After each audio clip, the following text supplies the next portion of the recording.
The history books have glorified Abraham Lincoln and the Emancipation Proclamation for freeing slaves, but if we're being real, it only applied to slaves who lived near Union lines, where they could flee his or her plantation or take advantage of opportunities in the North.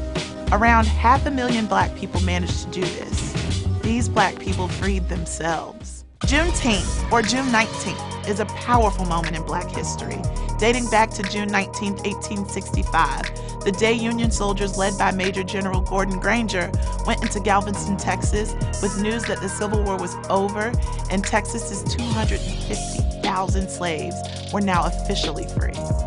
Yes! 1865? That's a whole 2.5 years after Lincoln's Emancipation Proclamation. In those 2 years, Black people's newfound freedom was rejected by white people.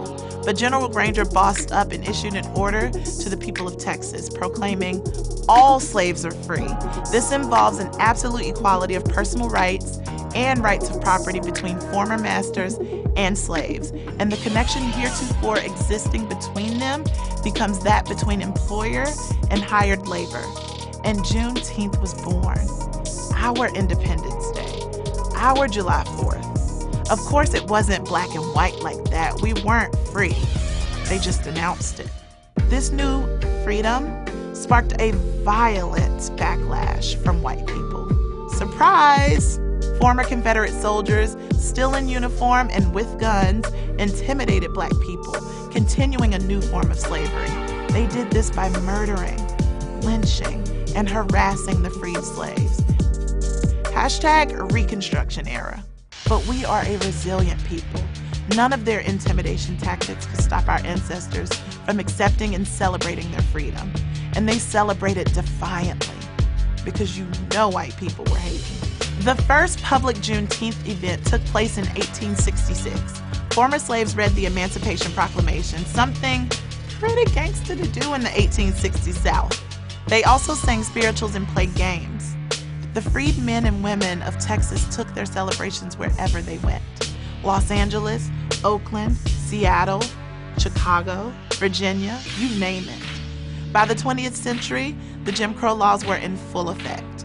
Freedom started to feel like a foreign concept, and Juneteenth celebrations didn't happen as often. But the fight to freedom had to continue.